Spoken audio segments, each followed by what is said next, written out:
नमस्कार मित्रों, आपको तो पता ही होगा कि मनुष्य द्वारा किए गए कर्म इतने शक्तिशाली होते हैं कि वह उसका पीछा कभी नहीं छोड़ते। यहाँ तक कि मनुष्य की सद्गति दुर्गति, अगला जन्म व अगले जन्म के भी सुख दुख सब मनुष्य के कर्मों पर ही निर्भर करता है। यह भी सत्य है कि आपके हाथों की रेखाएं प्रतिदिन बदलती रहती हैं। यह सब केवल कर्मों का ही खेल है। कर्म आपका पीछा कभी नहीं छोड़ते। कर्मों का फल इस जन्म में या अगले जन्म में किसी न किसी रूप में जरूर मिलता है। इस वीडियो में हम आपको कर्मों की गति को उदाहरण सहित समझाने का प्रयास करेंगे। कृपया वीडियो को पूरा देखें और चैनल को सब्सक्राइब जरूर करें। मनुष्य द्वारा किया जाने वाला प्रत्येक कर्म क्रिया रूप है। कर्म अपना फल देने के बाद ही समाप्त होते हैं। जब तक कर्म फल नहीं देते तब तक वे समाप्त भी नहीं होते। कर्मों का फल इस जन्म में या अगले जन्म में अवश्य सामने आता है। पूरे विश्व में कैसी भी स्थिति आ जाए या अन्य कोई भी व्यवस्थाएं आए, परंतु ना तो एक पिता के सभी बेटे एक जैसे होते हैं और ना ही एक गौ के सभी बछियां एक जैसी दूध देने वाली होती है, तथा ना ही एक गुरु की कक्षा में पढ़ने वाले सभी विद्यार्थी एक जैसे प्रतिभावान होते हैं। व्यक्तियों को एक जैसे धन साधन सामर्थ और सुविधाएं मिलने पर भी उनका एक समान व्यक्तित्व नहीं निखर पाता। एक जैसे मकान में रहकर भी सभी एक जैसा सुख नहीं भोग पाते हैं। एक ही पद पर बैठा हुआ एक आदमी तो सम्मान प्राप्त कर लेता है, लेकिन कोई दूसरा व्यक्ति उसी पद पर बैठकर वह स्थान प्राप्त नहीं कर पाता, क्योंकि बाहर से आप कुछ भी ठीक कर ले, जो व्यवस्था परमात्मा की है, जो कर्मों का संविधान है,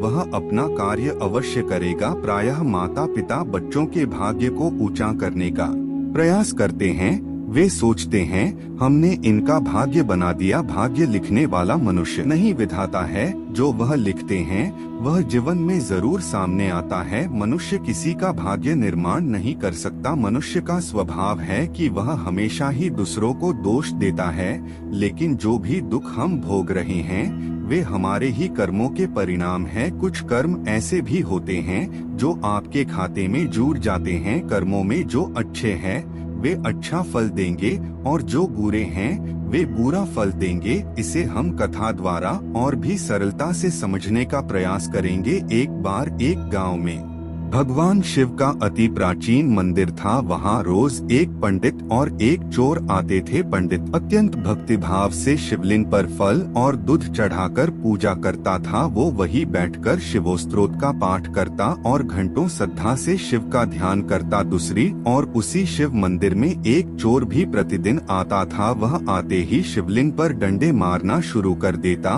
और अपने भाग्य को कोसते हुए भगवान को अपशब्द कहता। अपने भाग्य का सारा दोष वह भगवान शिव पर मढ़ता और उन्हें अन्यायी और पक्षपाती ठहराता। एक दिन पंडित और चोर दोनों साथ साथ ही मंदिर में आए और अपने प्रतिदिन की प्रक्रिया दोहराने लगे। कुछ समय बाद दोनों मंदिर से बाहर आए। तभी चोर को द्वार के बाहर सोने के सिक्कों से भरा एक थैला मिला। उसी समय पंडित के पैर में लोहे की कील से गहरा घाव हो गया। सिक्के मिलने से चोर को अत्यंत प्रसन्नता हुई, परंतु पैर में गहरा घाव होने के कारण पंडित बड़ा दुखी हुआ और रोने लगा।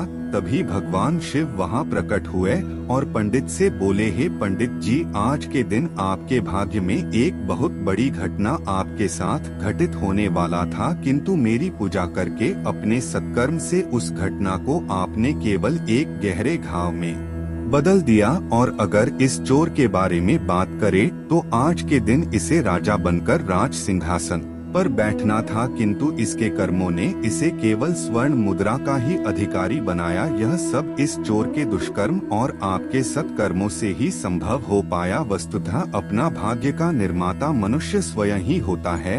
यदि वह अच्छे कर्म करेगा तो सुपरिणाम के रूप में अच्छा भाग्य पाएगा, और अगर वह दुष्कर्म करेगा तो फलस्वरूप वह दुर्भाग्य का पात्र बनेगा। क्रिया की प्रतिक्रिया तो जरूर होती है, पर उस प्रतिक्रिया से बचने की विधि भी सीखनी चाहिए। जैसे डॉक्टर ने दवा दी और अगर दवाई का कोई प्रभाव नहीं हुआ तो कहा जाएगा कि डॉक्टर की दवाई बेकार है। ऐसे ही किसी व्यक्ति ने आपको गाली दी और उससे कोई फर्क नहीं पड़ा, हंसकर आगे चल गए तो उसकी गाली बेकार हो गई। ऐसी शक्ति अपने अंदर अवश्य पैदा करनी चाहिए जिससे कोई आपको चिढ़ाना चाहे, जोश दिलाकर गिराना चाहे, निंदा करके क्रोध दिलाना चाहे, द्वेष करके मार्ग से भटकाना चाहे या संसार में फंसाना चाहे, परंतु आप इन सब से पूरी तरह अप्रभावित रहें। यहाँ पर भी आपके सत्कर्मों और परमात्मा की कृपा कार्य करती है। आज की वीडियो में बस इतना ही। हम आशा करते हैं हमारे द्वारा दिए गए ज्ञान से आप प्रभावित अवश्य हुए होंगे और आपके जीवन में कुछ ना कुछ बदलाव अवश्य आया होगा।